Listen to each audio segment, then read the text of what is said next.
कुरान करीम कुरान हिदायत है, ये किताब हिदायत है, उसको हम सिर्फ इसलिए ना पढ़ें कि हम उसकी तिलावत कर लिया और बहुत बड़ा सवाब हमको मिल गया। यकीनन उसकी तिलावत के अंदर बहुत बड़ा सवाब है और ये मुसलमानों को करते रहना चाहिए, कभी इससे दूर नहीं होना चाहिए। लेकिन ये चीज भी हम समझें कि अल्लाह रब्बुल आलमीन ने इस किताब को किताब हिदायत बनाया है, इसके मानी के अंदर गौर फिक्र करने की हमको हुक्म दिया है, तो इसके मानी मतलब को समझने के लिए इसके अंदर तदब्बुर करें, तराजिम को देखें, तफसीरें जो इसकी मौजूद हैं, उलमा ने लिखी हैं, उर्दू ज़बान के अंदर मौजूद हैं, और उलमा के आयत के सिलसिले में उनकी जो बातें मौजूद हैं वो सबको हम सुने, इसलिए कि अल्लाह रब्बुल आलमीन कुरान करीम की आयत से हिदायत देता है। ये हिदायत की किताब है, इससे बंदों को बहुत ज्यादा फायदा पहुंचता है। एक तरफ तो नेकी तिलावत हम करते हैं तो ये बहुत बड़ी अल्लाह रब्बुल आलमीन की इबादत है, अल्लाह के जिक्र की एक बहुत बड़ी सूरत, सबसे बड़ी सूरत है कि हम कुरान करीम की तिलावत करते हैं। लेकिन उसके साथ साथ हम ये ना भूलें कि इस आयत को सिर्फ तिलावत कर लिया काफी होगा है, ऐसा नहीं है।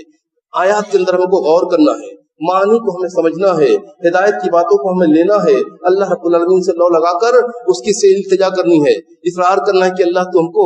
हिदायत दे दे, तेरे हाथ में हिदायत है, तू हमें हिदायत दे दे। इसी सिलसिले में अगर हम गौर करेंगे तो बहुत सारी बातें, बहुत सारे वाक़यात हम लोगों ने सुन रखे हैं कि कुरान करीम की किसी एक आयत ने किसी एक शख्स की जिंदगी को बदल दिया। हज़रत उमर बिन खत्ताब रज़ियल्लाहु अन्हु का वाक़या बहुत मशहूर है, हर शख्स जानता है। इसी तरह फुदैल इब्न इयाद रहमतुल्लाह का वाक़या हर शख्स जानता है कि वो किस तरह से एक बहुत मशहूर, अपने जमाने के बहुत ही बदनाम जमाना डाकू थे, लेकिन अल्लाह रब्बुल आलमीन ने एक मरतबा और डाका डालने के लिए गए, एक घर के अंदर दाखिल हुए, उस घर के अंदर साहिब खाना कुरान करीम की आयत पढ़ रहा था, सूरह हदीद की आयत करीमा अलम यअनि लिल्लज़ीना आमनू तख़शअ क़ुलूबुहुम लिज़िक्रिल्लाह, इस आयत करीमा को पढ़ फौरन उन्होंने हथियार रख दिया और उन्होंने फौरन कहा कि अल्लाह वक्त आ गया है, वक्त आ गया कि हमारा दिल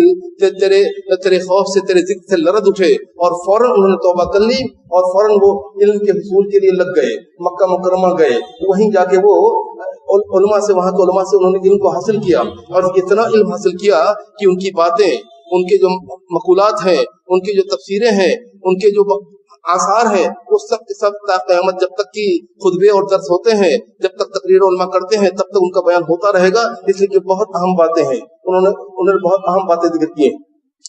तो ये वाक़या मैंने सिर्फ इसलिए जिक्र किया कि कुरान करीम की एक आयत करीमा किस तरह से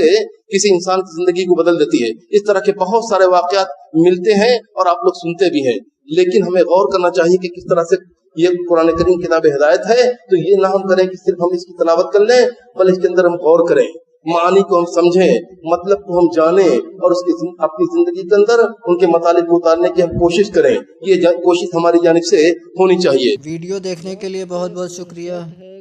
वीडियो को लाइक करके हमारी हौसला अफजाई कीजिए और ये वीडियो अपने तमाम दोस्त अहबाब और रिश्तेदारों को शेयर कीजिए, और अगली वीडियो पाते रहने के लिए चैनल को सब्सक्राइब करके बेल बटन ऑन कीजिए। अभी बाकी है,